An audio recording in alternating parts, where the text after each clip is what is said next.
On demande à nos élèves, par exemple, de travailler en groupe et on se rend compte qu'ils rencontrent des difficultés relationnelles. Que par exemple, il y en a, il va dire oui, oui à l'autre parce qu'il est convaincu que l'autre est plus fort que lui en maths, donc il ne discute pas ses problèmes de maths, il dit oui, oui, tu as raison, c'est moi qui me suis trompé.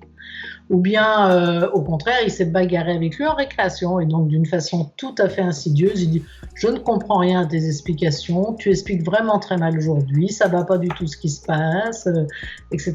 Et donc, ce travail de groupe que vous faisiez d'un point de vue pédagogique se transforme en une rencontre entre enfants avec des enfants qui ne sont pas contents et qui se disputent et que ce n'était pas le but du jeu, quoi.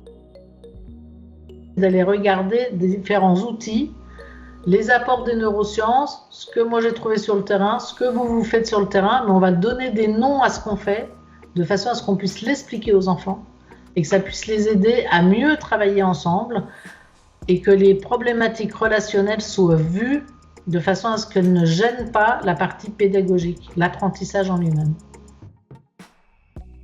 Donc on va utiliser des jeux coopératifs, on va utiliser des mises en situation, on partira de ce que vous vivez sur le terrain et le but du jeu, c'est que vous repartiez avec des réponses. Alors je pense que cette formation, elle va vraiment vous apporter tout d'abord une compréhension de ce qui se passe dans le lien avec vos élèves, après de ce qui se passe dans le lien entre eux, comment ça fonctionne dans notre cerveau. Par exemple, on va parler de certains biais cognitifs qui empêchent vraiment les enfants d'apprendre parce qu'ils ne mettent pas leur attention au bon endroit.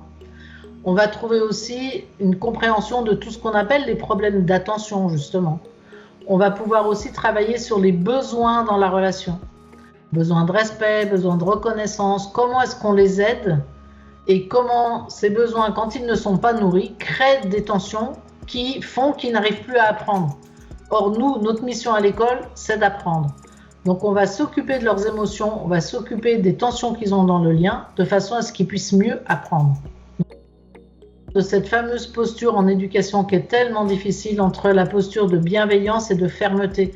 Où est-ce qu'on met les limites, comment on met les limites et où est-ce que la bienveillance, si elle est trop importante, nuit à l'éducation et quand la fermeté est trop importante, comment elle nuit à l'éducation. Mais comment l'une ou l'autre manquante vont nuire aussi. Et donc on va discuter autour de tout ça de façon à avoir des repères un peu pratiques quand vous allez rentrer dans votre classe.